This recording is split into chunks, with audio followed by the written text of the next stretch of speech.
Hello बच्चों, let's read this question. The question says coefficient of middle term in expansion of binomial 1 plus x raised to the power 40 is equal to and 4 option are given to us. हमें बताना है जो हमें एक expansion दी है उसकी middle term का क्या coefficient होगा. So that means उसके लिए हमें पहले middle term find करनी पड़ेगी. So firstly we see the key concept to solve this question. इस क्वेश्चन को सॉल्व करने का की कंसेप्ट है if we are given a plus B raise to the power n तो उस सीरीज में हमारे पास कितनी टर्म्स होती हैं. Number of terms is equals to n plus one.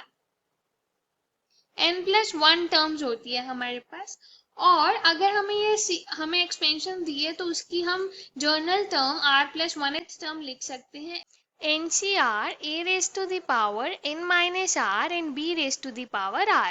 Now in this question we have n is even. Power हमारे पास even है. So number of terms is equals to n plus 1. Then this n plus 1 is odd. ये n plus 1 odd होगा. And one more formula that we use in this question is NCR plus N C R minus one. अगर यहाँ पे हमारे पास n same है सिर्फ ये r और r माइनस वन का डिफरेंस है और वो एडिशन में है तो फॉर्मूला होता है n plus one c and r और r माइनस वन में से बड़ा कौन है r. So this is n plus one c r and we use this concept in our question. So here we have 1 plus x की पावर 40. So अगर यहाँ पे हमारे पास 40 है सो दैट मीन्स कि इसके पास कितनी टर्म्स होंगी. Number of terms is equals to 40 plus 1 which is equals to 41. This is 41.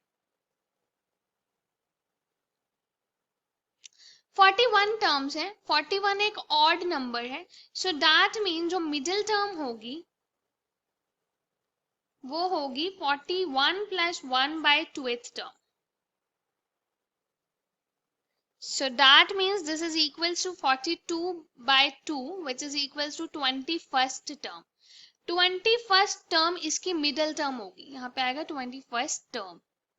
So अगर हमें 21st term find करनी है that means इस 21st term के लिए r क्या होगा 20. So यहाँ पे t21 क्या आएगी 40c20 1 की पावर 20 and x की पावर 20. सो इसका कोफिशिएंट क्या आएगा. Coefficient of middle term is equals to 40c20.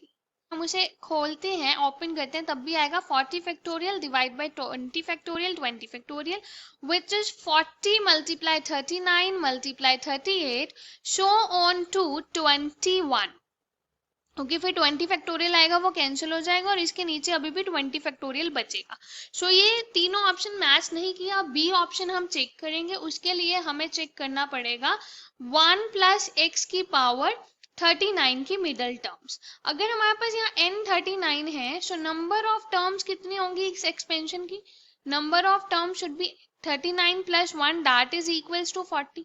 40 कैसा नंबर है इवन नंबर है. So middle terms are middle terms कौन कौन सी होंगी n by 2 and n by 2 plus 1 which is equals to 40 by 2 and 40 by 2 plus 1.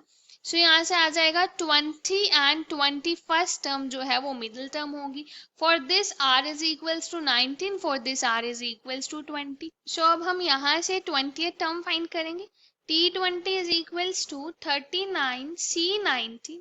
यहाँ पे आएगा 1 की पावर 39 माइनस 19 दैट इज 20 और x की पावर आएगी 19. सो यहाँ से आ गया 39c19 x की पावर 19. सो कोफिशिएंट कितना आया. Coefficient is equals to 39c19. Now moving ahead हम फाइंड करेंगे 21st term which is 39c20 1 raise to the power 39 minus 29. यहाँ पे 19 आया और x की पावर कितनी आई. यहाँ पे आई x की पावर 20. From here, coefficient is equals to 39C20. अब हमें इनका सम फाइंड करना है, coefficient of middle terms का sum. So sum is equals to 39C19 plus 39C20. So ये फॉर्मूला अप्लाई होगा 39 plus 1 C, यहाँ से इसमें से आता है बड़े वाला, यहाँ 19 है 20 है तो आएगा 20 which is equals to 40C20. Now ये हमारा उसी के इक्वल आ गया जो हमने पीछे मिडिल टर्म फाइंड की थी. So the answer is the sum of coefficients of two middle terms in 1 plus x raised to the power 39. Now we check the options. So from here, option B is the correct answer. Hope you understood it well. Best of luck. Thank you.